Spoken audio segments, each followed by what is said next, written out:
in principle the same as that of a synchronous motor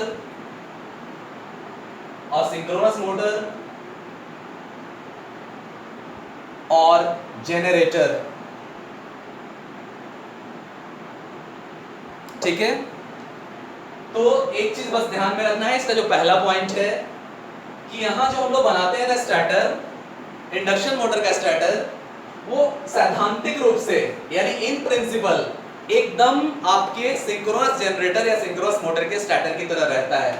ठीक है, तो हमेशा ध्यान में रखना, आगे चल के जब आपको सिंक्रोनस मोटर पढ़ाएंगे और सिंक्रोनस जनरेटर पढ़ाएंगे, सिंक्रोनस जनरेटर को ही हम लोग अल्टरनेटर्स बोलते हैं, तो आगे चल के जब आपको अल्टरनेटर पढ़ाएंगे तो आपको ध्यान में रखना है कि अल्टरनेटर का स्टार्टर और इंडक्शन मोटर का स्टार्टर सैद्धांतिक रूप से एकदम एक जैसा होता है, इन प्रिंसिपल एकदम एक जैसा होता है। ठीक है, आगे आ जाइए, आगे लिख लीजिए, इसमें लिख लीजिए the starter is built up of, the starter is built up, the starter is built up of high grade alloy steel laminations, high grade alloy steel laminations to reduce magnetic losses। ठीक है, high grade alloy steel use कर रहे हैं तो जाहिर है किस loss को कम कर रहे हैं, high grade alloy steel use कर रहे हैं तो किस लॉस को कम करेंगे,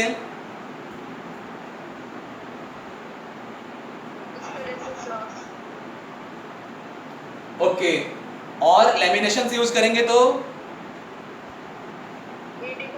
यस, तो इसीलिए हम लोग दोनों काम करते हैं, high grade alloy steel with laminations हम लोग इसको बनाते हैं। तो इससे फायदा हुआ कि कंबाइन रूप से हम लोग बोल सकते हैं कि मैग्नेटिक लॉसेस को हम लोग कम कर रहे हैं, यानी हिस्टेरेसिस लॉसेस को भी कम कर रहे हैं और एडी करंट लॉसेस को भी कम कर रहे हैं इस स्पेशल स्ट्रक्चर का फायदा उठा के। ठीक है, तो ध्यान में रखना है कि आपका जो स्टार्टर होगा वो बनेगा किससे, तो high grade alloy steel lamination से, सो दैट की मैग्नेटिक लॉसेस हम लोग कम कर सकें। ठीक है, अगले पॉइंट में आ जाइए, it is made up of a number of stampings, it is made up of a number of stampings। जिस तरह लेमिनेशन की स्टाम्पिंग्स हम लोग लेते थे ना, डीसी मशीन के रोटर में भी हम लोग लेमिनेशन की स्टाम्पिंग लेते थे, अलग अलग लेमिनेटेड शीट्स लेते थे, यहाँ भी हम लोग लेमिनेटेड शीट्स लेंगे जिनको हम लोग स्टाम्पिंग्स भी बोलते हैं। ठीक है, थिन लेमिनेटेड शीट्स को हम लोग स्टाम्पिंग भी बोलते हैं। It is made up of a number of stampings, comma दे दीजिए, कॉमा के बाद लिखिए which are slotted to receive the winding।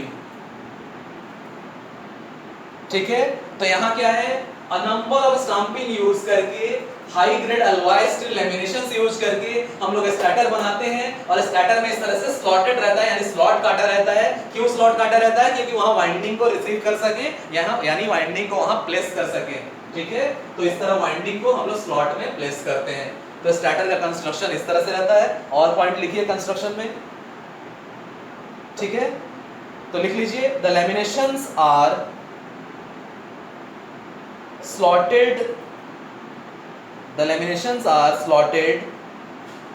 on the inner periphery। अब देखो स्लॉट्स कहां बना हुआ है, स्लॉट्स कहां बना हुआ है, आपके स्टार्टर के इनर पेरिफेरी में बना हुआ है ना। देखो स्टार्टर में, स्टार्टर का जो सर्किल है उसका देखो दो पेरिफेरी है ना, एक है आपका outer periphery, this is your outer periphery and this is your inner periphery. तो जाहिर है स्लॉट्स कहां रहेगा आपका, आउटर पेरिफेरी में कि इनर पेरिफेरी में, स्लॉट्स कहां है, यस, तो इनर पेरिफेरी में। लेकिन वहीं अगर डीसी मशीन का रोटर हम लोग देख रहे हैं तो यहाँ स्लॉट कहाँ है, आउटर पेरिफेरी में कि इनर पेरिफेरी में, आउटर पेरिफेरी में। ओके, तो इन चीजों को ध्यान में रखना है। तो लिख लीजिए the laminations are slotted on the inner periphery and are insulated. जाहिर है लेमिनेशंस को हम लोग इंसुलेटेड रखते हैं। and are insulated to reduce eddy current loss, to reduce eddy current loss, eddy current losses बल्कि करो क्या इनर पेरिफेरी के बाद ओके लिखो inner periphery and are insulated to reduce eddy current loss, eddy current losses बल्कि कर दो AD current losses.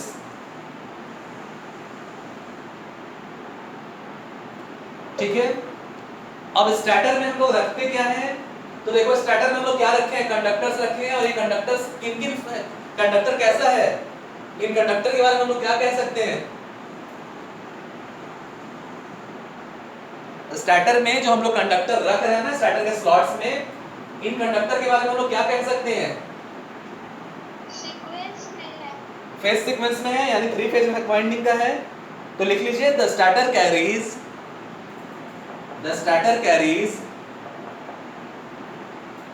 3 phase winding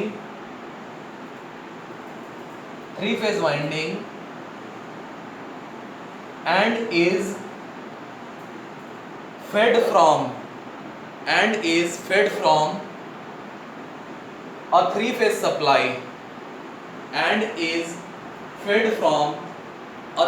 supply खुशी कितने स्टूडेंट कनेक्टेड है, सर 32 ओके अभी 1 मिनट में ये बंद होने वाला है, टाइम खत्म हो रहा है 40 मिनट वाला, तो उसके बाद फिर से ये करना होगा। ठीक है, तो यहाँ क्या है 3 फेज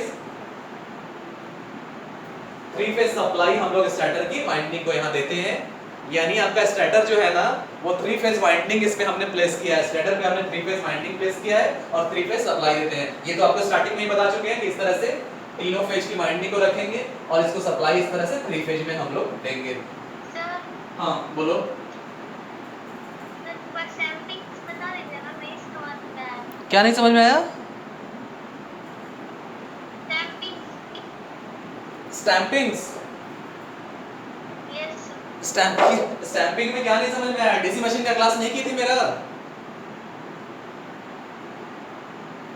लेमिनेशंस जो होते हैं ना, लेमिनेशंस को हम लोग स्टैंपिंग बोलते हैं। डीसी मशीन का क्लास अगर की रहती तो आपको अच्छे से समझ में आता।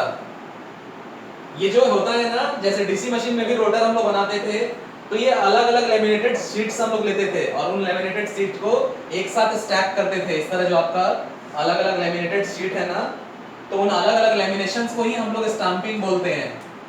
उसी तरह यहाँ भी लेमिनेटेड स्टैंपिंग्स होती है। यहाँ भी जो आपका स्टार्टर बन रहा है, तो स्टार्टर का जो इनर पेरिफेरी है ना, इनर पेरिफेरी को हम लोग लेमिनेटेड रखते हैं। मतलब कैसे करते होंगे, तो एक थिन शीट लेंगे,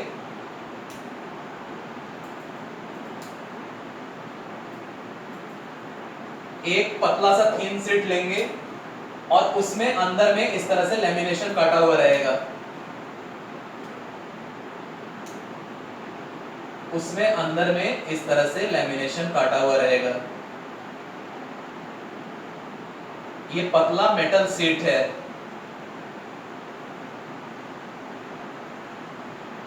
ठीक है, और इस तरह से पतले पतले बहुत सारे मेटल शीट्स को लेंगे और सबको एक साथ स्टैक करके ये पूरा सिलेंडर हम बना देंगे। ये पूरा आउटर आपका सिलेंडर बन गया, ये स्टार्टर बन गया। और इसके अंदर इस तरह वाला रोटर, इसके अंदर इस तरह वाला रोटर हम लोग प्लेस कर देंगे, ये जो ब्लैक है वहां पे। ठीक है, तो स्टैंपिंग्स क्या होता है, लेमिनेशंस, थिन लेमिनेटेड शीट्स को भी हम लोग स्टैंपिंग बोलते हैं। चलिए अगले पॉइंट में लिख लीजिए, और ये पॉइंट को सबसे इंपॉर्टेंट कर दीजिए जो अभी लिखा रहे हैं। यहाँ पे अभी तक आपको क्या पता चला, देखो अभी तक की चीजों का रिव्यू कर लेते हैं। अभी तक की चीजों में हमने देखा कंस्ट्रक्शन में हमने देखा कि कंस्ट्रक्शन में इंडक्शन मशीन और 3 फेज इंडक्शन मशीन के कंस्ट्रक्शन में बेसिकली देखा जाए तो 2 पार्ट जरूर होंगे, स्टार्टर और रोटर। पहले आ गए हम लोग स्टार्टर पे। स्टार्टर जो है किससे बना है, तो हाई ग्रेड एलॉय स्टील या हाई ग्रेड सिलिकॉन स्टील से हम लोग बनाते हैं, सो दैट कि हिस्टेरेसिस लॉसेस कम हो। अब उसमें इनर पेरिफेरी में स्लॉट्स काटा हुआ रहता है, ठीक है। इनर पेरिफेरी को हम लोग लेमिनेटेड भी रखते हैं सो दैट कि एडी करंट लॉस भी कम हो। इन लेमिनेशंस में हम लोग 3 फेज कंडक्टर्स को, 3 फेज वाइंडिंग के कंडक्टर्स को रखते हैं और 3 फेज वाइंडिंग के कंडक्टर को 3 फेज सप्लाई देते हैं, ठीक है। 3 फेज वाइंडिंग के कंडक्टर्स को हम लोग ये 3 फेज सप्लाई देते हैं, ठीक है। अब सबसे इंपॉर्टेंट पार्ट है ये 3 फेज वाइंडिंग को हम लोग रखेंगे ना, इस वाइंडिंग को हम इस तरह से रखेंगे कि हम नंबर ऑफ पोल्स के हिसाब से इनको डिजाइन करके रखेंगे, ठीक है। जिस तरह होता क्या था कि डीसी मशीन्स में हम लोग नंबर ऑफ पोल्स बनाते थे, कैसे बनाते थे, तो हम लोग इस तरह का स्ट्रक्चर ले लेते थे पोल शू, और पोल शू पे हम लोग वाइंडिंग को प्लेस कर देते थे इस तरह से, इस तरह से हम लोग स्ट्रक्चर लेते थे, इस तरह से हम लोग स्ट्रक्चर लेते थे और यहां पर वाइंडिंग करके हम लोग पोल्स बनाते थे, ठीक है। यहां भी नंबर ऑफ पोल्स के लिए बनाएंगे, लेकिन यहां पोल्स दूसरे तरह का रहेगा, यहां पोल्स दूसरे तरह का रहेगा। अब इसमें पोल्स कैसे बना सकते हैं, तो सपोज दैट इमेजिन करो एक आर फेज के कंडक्टर को हमने यहां रखा, एक आर फेज, या फिर मान लो एक आर फेज के कंडक्टर को हमने यहां रखा, एक आर फेज के कंडक्टर को हमने यहां रखा। कंडक्टर कैसे गया है, तो कंडक्टर ऐसे गया है, ऐसे गया है और फिर इधर बाहर निकला हुआ होगा और इस तरह से एक लूप कंप्लीट करेगा। इस लूप में अगर करंट फ्लो होता है इस तरह से, इस लूप में करंट फ्लो होता है इस तरह से, इस लूप में करंट फ्लो होता है इस तरह से, इस तरह से कि नीचे की तरफ कितना फील्ड बन रहा होगा। तो ऐसे अगर फिंगर हम रखेंगे तो देखेंगे कि नॉर्थ इस तरह नीचे की तरफ बन रहा है, क्लियर। तो यहाँ मैग्नेटिक फील्ड ऐसे बनाते हैं, जैसे यहाँ मैग्नेटिक फील्ड कैसे बनाते थे, तो ऐसे राइट हैंड कर्व रूल के हिसाब से फिंगर को रखेंगे तो हम लोग देखेंगे कि कंडक्टर में अगर करंट ऐसे फ्लो हो रहा है, ऐसे फ्लो हो रहा है, तो इधर आपका नॉर्थ बन रहा है। यहाँ भी क्या कर रहे हैं, तो यहाँ ये इस तरह का फील्ड क्रिएट करते हैं इस तरह कंडक्टर से, यहाँ मैग्नेटिक फील्ड इस तरह से बन रहा है इस कॉइल में। समझ में आ रहा है ये?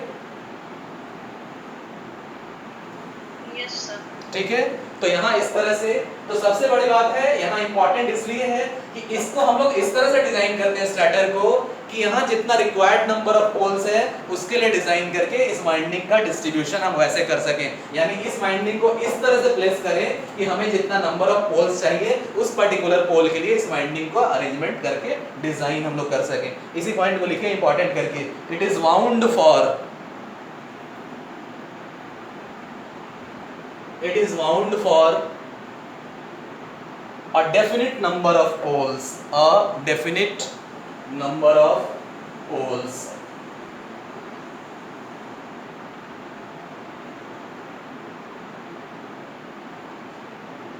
कॉमा देके आगे लिखिए, the exact number of poles, the exact number of poles is determined, the exact number of poles is determined according to the requirement of the speed.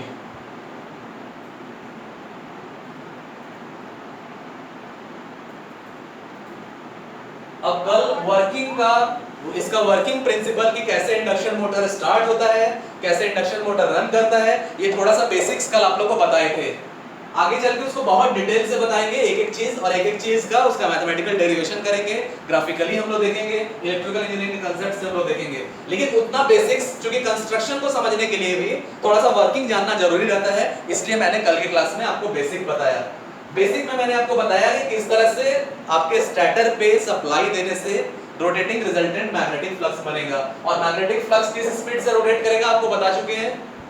कौन से स्पीड से रोटेट करेगा बताइए? यस, सिंक्रोनस स्पीड से। तो synchronous speed का mathematical equation हम लोग लिखते हैं, सिंक्रोनस स्पीड को ns से हम लोग इंडिकेट करते हैं, n नीचे सबस्क्रिप्ट s, और इसको इंडिकेट करते हैं 120 f upon p।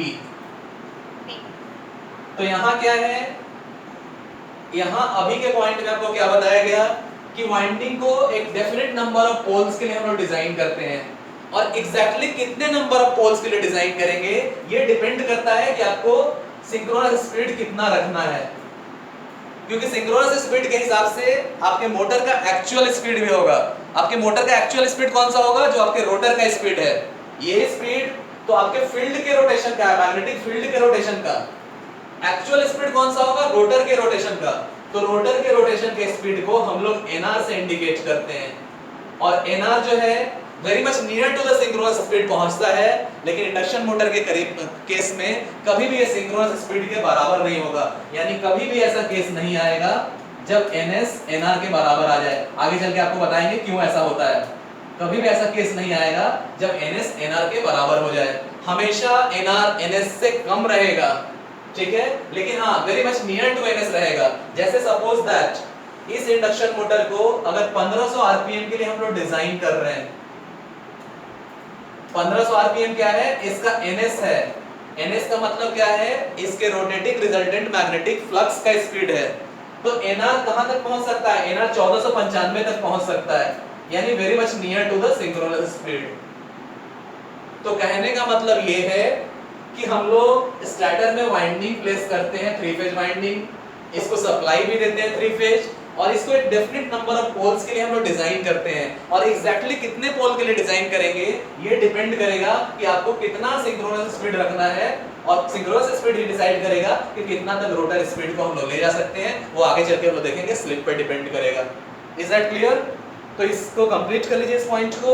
It is wound for a definite number of poles, comma देके आगे लिखिए, the exact number of poles is determined according to the requirement, according to the requirement of speed. Full stop दे दीजिए। Sir फिर से बोलिए ना, it is wound for. नहीं लिखी हो अभी, पूरी आवाज कट रहा है। लिखो इट इज वाउंड फॉर, नहीं आ रहा था सर, अब आ रहा है। लिखो it is wound for a definite number of poles, comma देके फिर आगे लिखिए, the exact number of poles is determined according to the requirement of speed। ठीक है, तो इसको हम लोग डेफिनेट नंबर ऑफ पोल्स के लिए डिजाइन करते हैं, और कितने पोल्स के लिए डिजाइन करते हैं ये डिपेंड करेगा कि कितने स्पीड के लिए हमें डिजाइन करना है। अब देखो स्पीड और पोल्स का रिलेशन बहुत आसानी से निकाल सकते हैं, यानी इस इक्वेशन से दो डिपेंडेंस इक्वेशन आपको मिल रहा है, ठीक है, इस इक्वेशन से दो डिपेंडेंस इक्वेशन। डिपेंडेंस इक्वेशन किसको कहते हैं? जहां से डायरेक्टली प्रोपोर्शनल या इनवर्सली प्रोपोर्शनल हम लोग निकालते हैं, उस इक्वेशन को हम लोग डिपेंडेंस इक्वेशन बोलते हैं। तो इससे दो डिपेंडेंस इक्वेशन निकल रहा है, आपको पता चल रहा है, इससे दो डिपेंडेंस इक्वेशन निकल रहा है, आपको पता चल रहा है कि ns is directly proportional to frequency, और साथ ही साथ आपको पता चल रहा है ns is inversely proportional to the number of poles।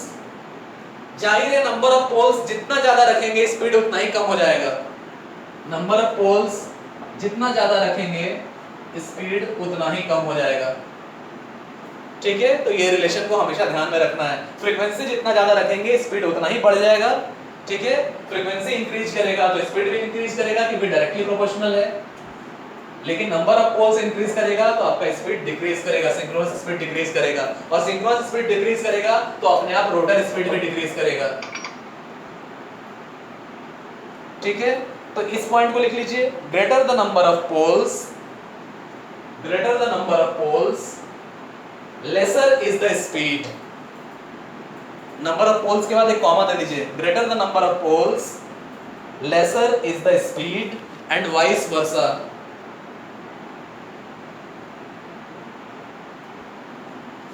Clear हुआ? तो स्टार्टर के बारे में क्या क्या इंपॉर्टेंट चीज आज सीखने के लिए मिला, स्टार्टर के बारे में क्या क्या इंपॉर्टेंट चीज सीखने के लिए मिला। तो सबसे पहले स्टार्टर बना किस चीज का रहता है? तो स्टार्टर हाई ग्रेड या हाई ग्रेड सिलिकॉन स्टील या हाई ग्रेड एलॉय स्टील का बना रहता है। स्टार्टर कैसे बना रहता है? तो स्टार्टर के इनर पेरिफेरी में हम लोग स्लॉट्स काटते रहते हैं, स्टार्टर के इनर पेरिफेरी को हम लोग लैमिनेटेड रखते हैं, उस लैमिनेशंस में जो स्लॉट्स बना हुआ है उन स्लॉट्स में हम लोग कंडक्टर को रखते हैं, सारा लैमिनेशंस एक दूसरे से इंसुलेटेड रहता है, ठीक है। उन स्लॉट्स में कंडक्टर को रखते हैं, कंडक्टर 3 फेज कंडक्टर्स होते हैं, यानी 3 फेज के लिए हम लोग उसकी वाइंडिंग करते हैं, उसको सप्लाई भी 3 फेज देते हैं। इस तरह से इसको हम लोग रखते हैं वाइंडिंग करके कि ये सारे तीनों फेज आपस में तीनों फेज के कंडक्टर्स आपस में 120 डिग्री के एंगल पर प्लेस रहें। इसको सप्लाई इस तरह से देते हैं कि सप्लाई में जो तीनों फेजेज हैं वो आपस में 120 डिग्री के फेज डिफरेंस पर हैं, ठीक है। उसके बाद इसके कंडक्टर्स को हम लोग इस तरह से वाइंडिंग करते हैं कि एक डेफिनेट नंबर ऑफ पोल्स के लिए डिजाइन हो। और नंबर ऑफ पोल्स हम लोग कैसे डिसाइड करते हैं, तो हमें क्या स्पीड चाहिए, हमें क्या सिंक्रोनस स्पीड और कौन सा रोटर स्पीड रखना है, उसके हिसाब से नंबर ऑफ पोल्स पर डिजाइन हम लोग करते हैं। क्योंकि हमें पता है कि आपका नंबर ऑफ पोल्स और स्पीड एक दूसरे से इनवर्सली प्रोपोर्शनल है। आपका नंबर ऑफ पोल्स और स्पीड एक दूसरे से इनवर्सली प्रोपोर्शनल है, यानी greater the number of poles lesser is the speed, ठीक है। तो इतनी सारी चीजें आज हमने स्टार्टर के लिए सीखा। अब स्टार्टर का कुछ डायग्राम देख लीजिए जो एक्चुअल स्टार्टर रहते हैं।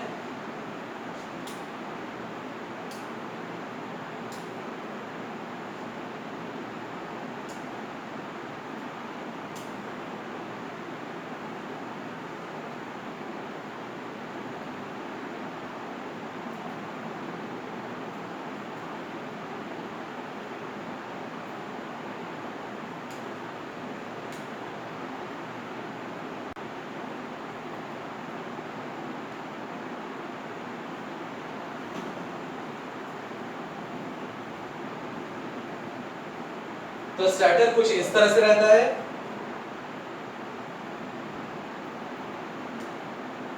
एक्चुअल स्टार्टर में क्या होता है, इधर आपको दिख रहा है स्लॉट्स, ठीक है, उसी में लैमिनेटेड है और लैमिनेशंस में ये वाइंडिंग है, ये स्लॉट इंसुलेशन है और इसमें हमने वाइंडिंग को प्लेस किया है। एक्चुअल में कुछ और भी हम लोग देखेंगे स्टार्टर, जहां से और क्लियर इमेज मिलेगा। यहाँ देखिए ये जो स्टार्टर है इसमें वाइंडिंग नहीं किया हुआ है, सिर्फ एक कंडक्टर को लाके बताया हुआ है ये जो स्लॉट्स हैं इन स्लॉट्स में कैसे हम लोग रखते हैं। तो ये इनर पेरिफेरी में आपको स्लॉट्स कटा हुआ दिख रहा होगा, इनर पेरिफेरी में इस तरह से स्लॉट कटा हुआ आपको दिख रहा होगा।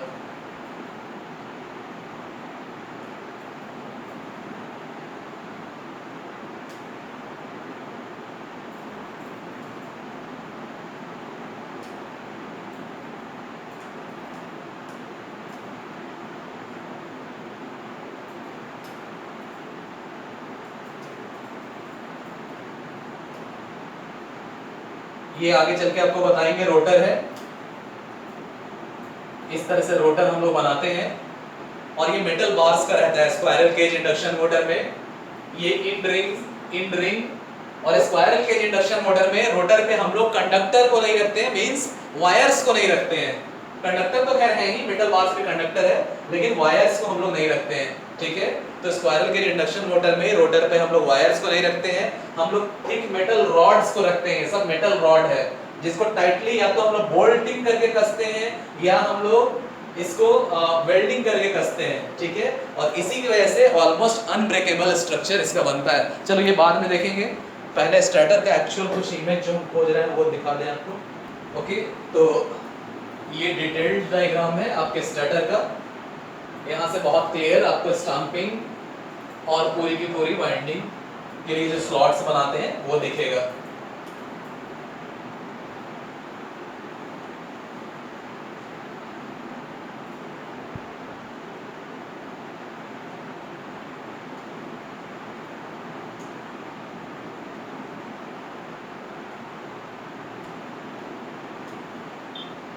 तो इसमें ये आपको इनर स्लॉट्स दिख रहा है, ये सब जो है वो स्लॉट्स है, ये सब जो है ये सब स्लॉट्स है और इन्हीं स्लॉट्स में हमने कंडक्टर को रखा है और ये सब कंडक्टर इस तरह से बाहर निकला हुआ आपको दिख रहा है। ये पीछे की तरफ भी इस तरह निकला हुआ होगा, इस तरह से सारे कंडक्टर्स हैं।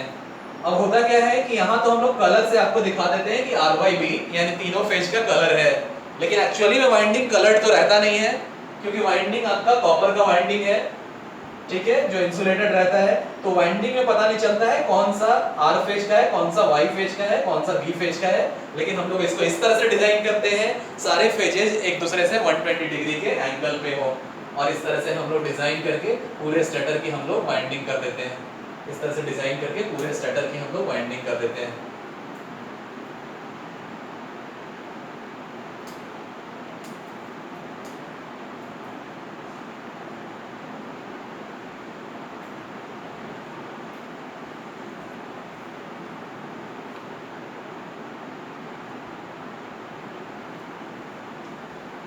तो ये आपका स्टार्टर हो गया।